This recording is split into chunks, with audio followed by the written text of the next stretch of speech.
TNPSC போட்டித் தேர்வு மாணவர்கள் அனைவருக்கும் மனமார்ந்த வாழ்த்துக்களும் பாராட்டுகளும். நாம் இந்த வீடியோவில் டிஎன்பிஎஸ்சி குரூப் 1 நேர்முகத் தேர்வுக்கு எப்படி தயாராவது என்பதை பற்றிய முழுமையான விவரங்களை இப்போது பார்க்கலாம் நண்பர்களே. மேலும் டிஎன்பிஎஸ்சி குரூப் 1 மெயின்ஸ் தேர்வில் வெற்றி பெற்ற அனைத்து மாணவர்களுக்கும் மனமார்ந்த வாழ்த்துக்களையும் பாராட்டுகளையும் தெரிவித்துக் கொள்ளுகிறேன்.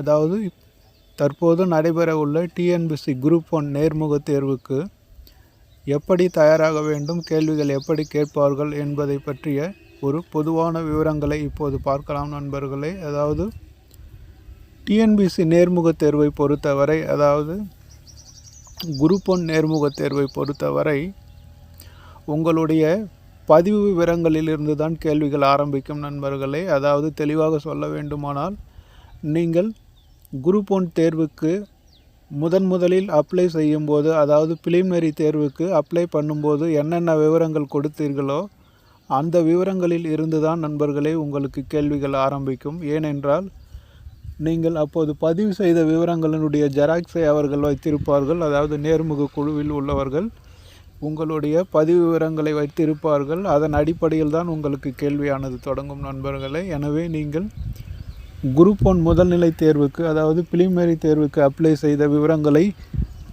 மறுபடியும் தெளிவாக பார்த்து செல்லுங்கள் நண்பர்களே. அதிலிருந்து கண்டிப்பாக கேள்விகள் கேட்பார்கள். உதாரணத்திற்கு,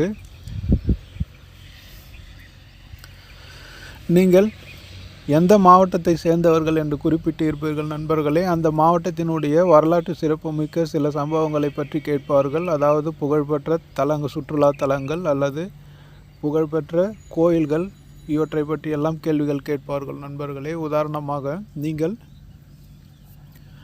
மதுரை மாவட்டம் என்று குறிப்பிட்டு இருந்தீர்களானால் உங்களுக்கு மதுரை மாவட்டத்தில் உள்ள வரலாற்று சிறப்புமிக்க சில சம்பவங்களை பற்றி கேட்பார்கள் நண்பர்களே. அதாவது மதுரை மீனாட்சி அம்மன் கோயில் பற்றிய விவரங்களை கேள்விகளாக கேட்பார்கள். அதற்கடுத்து அழகர் கோவிலின் வரலாற்றை பற்றி கேட்பார்கள், அல்லது வைகை ஆற்றின் சிறப்புகளை பற்றி கேட்பார்கள் நண்பர்களே. அதுபோல் நீங்கள் திருநெல்வேலி மாவட்டத்தை சேர்ந்தவர்கள் என்றால் அதில் உள்ள மாவட்டத்தின் முக்கியமான சிறப்புகளை பற்றி கேட்பார்கள் நண்பர்களே. அதே போல தான் மற்ற மாவட்டங்களிலும் உங்களுடைய சொந்த மாவட்டத்தில் என்னென்ன சிறப்புகள் உள்ளது என்ற முழுமையான விவரத்தை தெரிந்து செல்லுங்கள் நண்பர்களே. கண்டிப்பாக அதிலிருந்து கேள்விகள் கேட்பார்கள். அதற்கடுத்து இவை எல்லாமே நீங்கள் பிலிமினரி தேர்வுக்கு அப்ளை பண்ண விவரங்களிலிருந்து தான் கேள்விகளாக கேட்பார்கள் நண்பர்களே. எனவே அதை நீங்கள் தேடி கண்டுபிடித்து அதில் உள்ள விவரங்களை சேகரித்து செல்லுங்கள் நண்பர்களே. அது நிச்சயம் உங்களுக்கு கை கொடுக்கும். அதற்கடுத்து நீங்கள் கல்லூரியில் மெயின் சப்ஜெக்ட் என்று சொல்லக்கூடிய விருப்ப பாடமாக எதை தேர்ந்தெடுத்து படித்தீர்களோ அதிலிருந்து சில கேள்விகள் கேட்பார்கள் நண்பர்களே. உதாரணத்திற்கு, நீங்கள் கல்லூரியில் பிஎஸ்சி மேக்ஸ் என்று சொல்லக்கூடிய கணிதத்தை முதன்மை பாடமாக எடுத்து படித்தீர்களானால் அதிலிருந்து சில கேள்விகளை கேட்பார்கள் நண்பர்களே. உதாரணமாக, கணித மேதை ராமானுஜத்தை பற்றி சொல்லுங்கள் என்று கேட்பார்கள் நண்பர்களே. அதையும் நீங்கள் தெளிவாக தெரிந்து செல்லுங்கள். அதற்கடுத்து பித்தாகரசு தேற்றத்தை கூறுங்கள் என்று கேட்பார்கள் நண்பர்களே.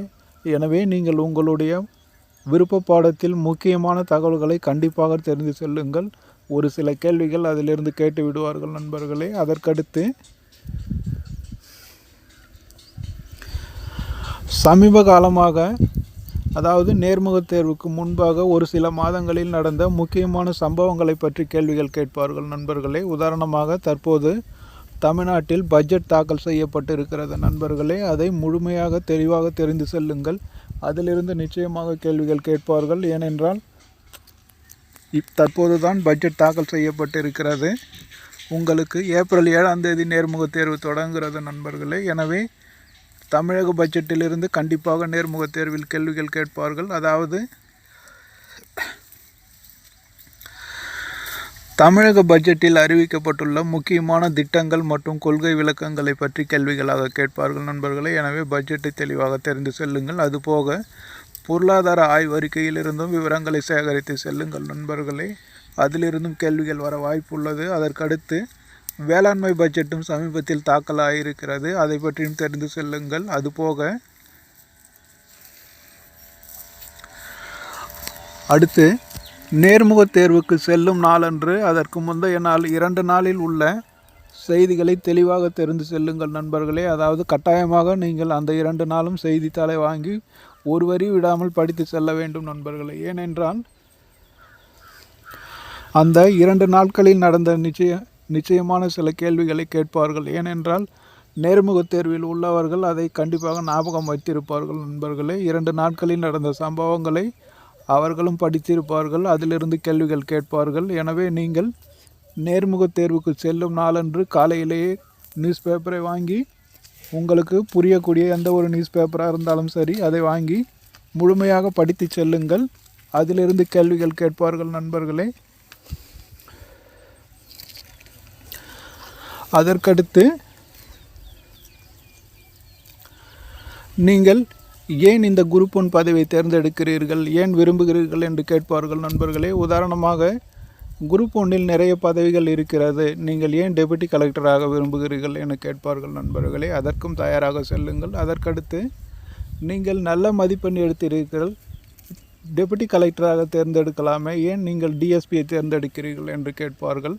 அதற்கும் தெளிவாக செல்லுங்கள் நண்பர்களே. இப்படியாக சில சூட்சமமான கேள்விகளும் கேட்பார்கள். அதற்கும் நீங்கள் இப்பொழுதே தயாராக செல்லுங்கள் நண்பர்களே.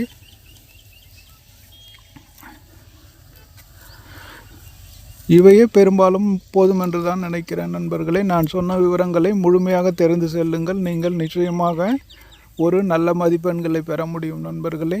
ஏனென்றால் கேள்வியானது உங்களுடைய பயோடேட்டா என்று சொல்லக்கூடிய விவரங்களிலிருந்து தான் ஆரம்பிக்கும். எனவே உங்களுடைய சொந்த விவரங்களை தெளிவாக தெரிந்து செல்லுங்கள் நண்பர்களே. அதுபோக